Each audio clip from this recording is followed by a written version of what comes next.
Hello दोस्तों, स्वागत है आप सभी का स्लीपी क्लासेस में। दोस्तों, एक बहुत ही कॉमन क्वेरी, बहुत ही कॉमन सवाल है हम सबके सामने। वो है, अगर आपने सोशियोलॉजी ऑप्शनल लिया हुआ है तो हरलम्बस और रिट्जर दो बुक्स पढ़नी पड़ती हैं उसमें से, लेकिन एक सवाल बार बार बच्चे पूछते हैं क्योंकि जनरली स्टार्ट कर रहे होते हैं, इतना आइडिया नहीं होता सिलेबस के बारे में, बुक्स कौन सी पढ़ें एक्सेट्रा। तो कौन से चैप्टर्स पढ़ें, हम कौन से चैप्टर्स पढ़ें रिट्जर में से, कौन से चैप्टर पढ़ें हरलम्बस में से। तो एक बेसिक सा सिंपल सा एक मैं वीडियो बना रहा हूँ आपको चैप्टर वाइज चैप्टर। मैंने वैसे जो भी लेक्चर्स बनाए कभी भी, चाहे आप हमारे पेड मॉड्यूल में हैं चाहे आप हमारे फ्री मॉड्यूल यूट्यूब पर देखते हैं, मैंने वहाँ साथ साथ मेंशन किया है कि कौन से चैप्टर्स में से ये हम इसको पढ़ सकते हैं, जो भी कंटेंट है। ठीक है, तो मैं आपको जो बिल्कुल स्टेप बाय स्टेप समझाने की ट्राई करता हूँ यहाँ पर। और एक और सवाल आता है कि रिट्जर का मैं 5वां एडिशन लूँ 8वां एडिशन। दोस्तों, बहुत ही मिनिमलिस्टिक सा फ़र्क है, कोई खास फ़र्क ही नहीं है 5वें और 8वें एडिशन में। ठीक है दोस्तों, तो जो भी आपको मिल जाए वो ही खरीदिए। और बहुत से बच्चे PDF से पढ़ते हैं, तो दोस्तों अगर जहाँ तक पॉसिबल है, अगर अमेज़ॉन फ्लिपकार्ट जो भी डिलीवर कर रहे हैं, तो मैं तो आपको ये कहूँगा कि प्लीज़ किताबें खरीदिए। इतना पैसा आप खर्च करते हैं यहाँ वहाँ, तो अगर बुक्स पर अगर आप 1,500-2 हज़ार रुपये लगा भी देंगे तो प्लीज़ ये ना एक दो बहुत ही एक एथिकल चीज़ भी है, मॉरल चीज़ भी है। क्योंकि अगर ये ऑथर हैं जो रिट्जर जी या फिर हरलम्बस हॉलबॉर्न जी, इनको अगर जो बुक्स लिखने का पैसा ही नहीं मिलेगा तो ये बुक्स क्यों लिखेंगे हमारे लिए। ठीक है, तो इसलिए ऑथर्स को इंसेंटिवाइज भी रखते हैं। डेफिनेटली वो डिबेट हो सकती है कि क्या बुक्स अप्रोप्रिएटली प्राइस्ड हैं या नहीं है, तो लेकिन अगर आप जिस पेड़ हमें फल दे रहा है उस पेड़ को ही काट देंगे, अगर हम उस पेड़ को ही अगर हम सुखा देंगे तो कैसे हमें फल मिलेगा। ठीक है, तो ज़रूरी है। ठीक है, तो ये बात मैं जो हमारे साथ बच्चे जुड़ जाते हैं उनको तो मैं हमेशा ही समझाता हूँ, तो लेकिन अगेन मैं चाहता हूँ सभी को बताना। ऑलराइट, ओके दोस्तों, जॉर्ज रिट्जर की अगर हम बात करें, रिट्जर में जैसे चैप्टर 1, रिट्जर आप किताब खोलेंगे चैप्टर 1 है इसमें, जिसका नाम भी क्या है, historical sketch of sociological theory early years. ये आपको सोशियोलॉजी के इतिहास के बारे में बताता है कि कैसे कौन सी जगह पर सोशियोलॉजी कैसे डेवलप हुई। थोड़ा नीरस, थोड़ा बोरिंग चैप्टर है, लेकिन gradually it picks up the pace, gradually अच्छा लगना शुरू हो जाता है। और आपको ये पेपर 1 में चैप्टर 1 जो सोशियोलॉजी द डिसिप्लिन, ये चैप्टर भी आपको यही डिस्कस करने के लिए, जो हमारे सिलेबस में चैप्टर 1 है, जो डिसिप्लिन हमें जानना है, सोशो का इमर्जेंस कैसे हुआ, कैसे सोशो जो पूरी दुनिया में फैल गई या कहाँ स्टडी होने लगी, सोशियोलॉजी साइंस है या नहीं, उसके बारे में हमें काफ़ी अच्छा आइडिया मिल जाएगा जॉर्ज रिट्जर के चैप्टर 1 में से, जिसका नाम भी यहाँ लिखा हुआ है। ओके, देन दोस्तों चैप्टर 11 है एथनोमेथोडोलॉजी एंड 13 है कंटेम्प्रेरी फेमिनिस्ट थियरी। बहुत ज़्यादा तो नहीं, लेकिन चैप्टर 3 में ये रिसर्च मेथड एंड एनालिसिस में हमें थोड़ा बहुत मदद करेंगे ये चैप्टर्स। ठीक है, तो इतनी बड़ी किताब में अगर हमें जो कुछ चुनिंदा चैप्टर्स पढ़ने, इन पर भी नज़र डाल लेना। ठीक है, तो प्रायोरिटी में थोड़ा पीछे रख लो। ठीक है, ये इतना प्रायोरिटी नहीं है, लेकिन हाँ ये है हमारी प्रायोरिटी। ये जैसे जब चैप्टर 3 आप पढ़ रहे होगे आपके UPSC सिलेबस के लिए, तो आपको एथनोमेथोडोलॉजी एंड कंटेम्प्रेरी फेमिनिस्ट थ्योरीज पता हो तो बेटर है। तो इसलिए इसको रीड कर लेना एक बार क्विकली, कि बहुत टाइम मत लगाना, एक दिन में रीड हो जाते हैं, छोटे छोटे चैप्टर्स ही हैं। एंड देन रीड करके थोड़े नोट्स बना के रख लिए। Okay, then chapter 2 Karl Marx, 3 है Emile Durkheim, then Max Weber और सिंबॉलिक इंटरेक्शनिज्म। ये 4 चैप्टर्स हैं हमें थिंकर्स के चैप्टर, जो पेपर 1 में हमारा थिंकर्स का जो चैप्टर है, चैप्टर 4 है वैसे वो तो सबसे बड़ा चैप्टर्स में से एक, तो मार्क्स, डर्कहाइम, वेबर एंड जैसे सिंबॉलिक इंटरेक्शनिज्म में जो हम मीड के बारे में पढ़ते हैं, तो यहाँ पर हमें अच्छा ज्ञान मिलेगा, डेप्थ की नॉलेज मिलेगी, आसपास की चीज़ें।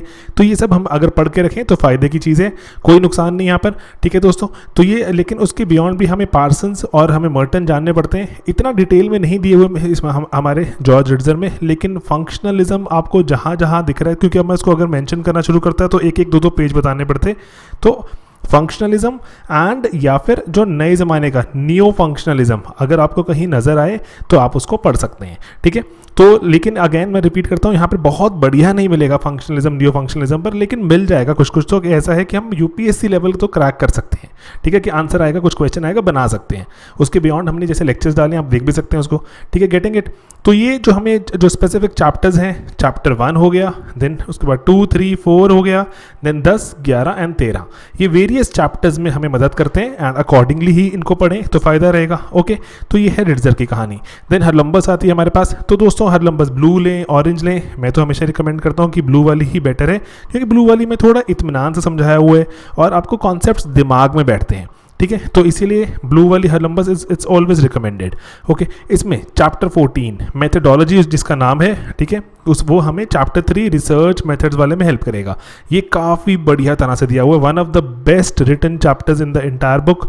ठीक है, तो ये पढ़िए, चैप्टर 3 पे बहुत ग्रिप बन जाती है। हमने भी अपने लेक्चर्स में एक्सटेंसिवली यूज़ किया है। अगर आप लेक्चर लगाने के बाद अगर किताब पढ़ रहे हैं, आपको किताब बहुत बहुत आराम से समझ आती है। आपको लगता है कि ऑल राइट, कि अगर पहले पढ़ते हैं तो बहुत बच्चे स्ट्रगल करते हैं क्योंकि जनरली बैकग्राउंड नहीं होता सोशो वगैरह में, तो लेकिन पढ़ने के बाद, जो लेक्चर सुनने के बाद पढ़ते हैं तो थोड़ी ज़िंदगी आसान हो जाती है। Okay, then sociological theory last chapter है वैसे किताब का, तो हमें थिंकर्स में थोड़ी बहुत मदद करता है, बहुत ज़्यादा नहीं करता, क्योंकि ये वैसे थोड़ा तो जैसे थिंकर्स के हिसाब से लिखी गई किताब नहीं है ये तो, लेकिन अगर देख लें तो कोई बुराई भी नहीं है। ठीक है दोस्तों, तो मैं यहाँ मेंशन कर रहा हूँ क्योंकि इसको आप क्विक रीड करेंगे। आपने अगर थिंकर्स अगर आपने रिट्जर से पढ़ लिए, रिट्जर से पढ़ने के बाद थिंकर्स यहाँ पर आपको बिल्कुल बेसिक लगेंगे, आसान लगेंगे, तो जल्दी चैप्टर खत्म हो जाता है। चैप्टर भी छोटा ही है, छोटा मतलब जो हमारे काम की चीज़ें बहुत कम है, आपको दिख जाएंगी कि अच्छा ये हम थिंकर हमारे काम का नहीं है, रहने देते हैं। तो आपको जो थिंकर्स हमें पढ़ने वो तो पढ़नी ही है।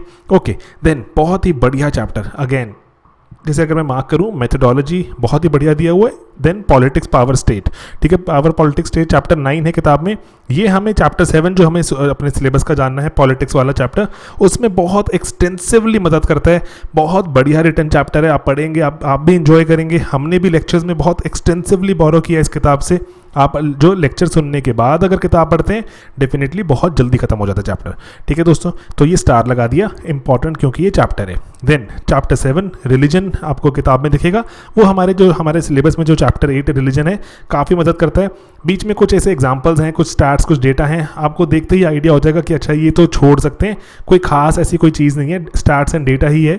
आलतू फालतू की थोड़ी कहानियाँ भी सुनाने शुरू कर देते हैं, तो वो आप पढ़ने के लिए, अगर आपने पढ़ना है तो पढ़ लो ज़िंदगी में मज़े लेने के लिए, लेकिन ऐसे कोई हमें यूपीएससी मदद नहीं करेगा। Getting it? तो ये, एंड देन उसके बाद chapter 8 families and house hold, हमें जो हमारा जो पेपर 1 में चैप्टर 9 है फैमिली, उसमें मदद करेगा बहुत एक्सटेंसिवली।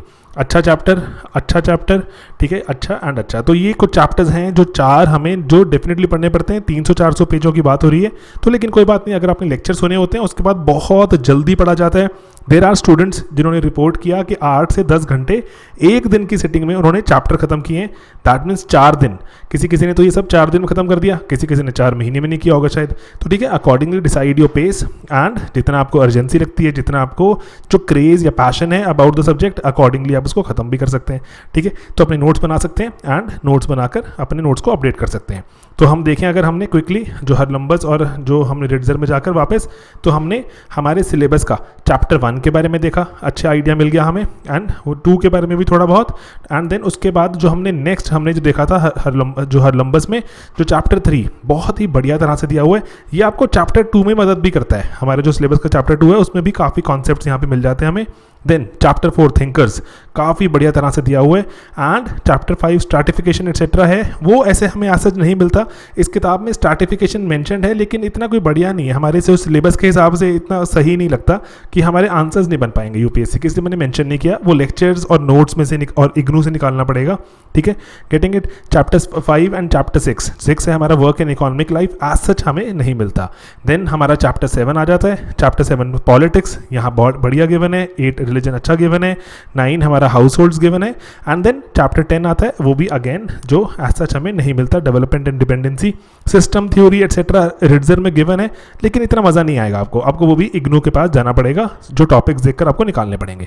ठीक है, गेटिंग इट? तो सभी चैप्टर्स हमारे मोर और लेस कवर्ड हैं, तो हमारा चैप्टर 5, 6 एंड 10 छोड़कर, ठीक है, 5, 6 एंड 10 लेक्चर्स में से निकाल सकते हैं। हमने इग्नू में से सामान निकाला हुआ है, लेक्चर्स में डाल दिया, एंड वैसे यूट्यूब पर भी देख सकते हैं, पेड मॉड्यूल का पार्ट है, तो वहाँ भी हमने और अपडेशंस डाल दी, थोड़ा और कंटेम्प्रेरी करने की ट्राई की है। बहुत ज़्यादा ऐसे कोई डरने की बात नहीं है।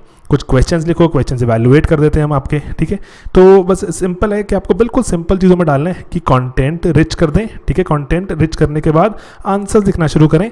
आंसर्स लिखने की आदत पड़ गई अगर आपको, तो ऑटोमेटिकली आधी से ज़्यादा बैटल हमारी जीती जा चुकी है। एंड अकॉर्डिंगली कंटेंट में भी हम एक अगर टॉपिक कवर करें तो डेफिनेटली बाकियों से हम 90-95% आगे निकलाते हैं।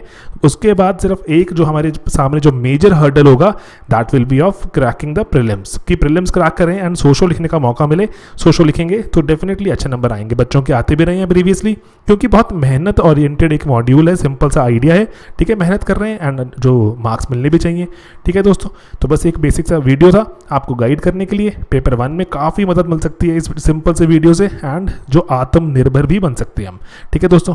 चलिए मिलते हैं अपने अगले वीडियो में बहुत ही जल्द, बाय बाय, टेक केयर।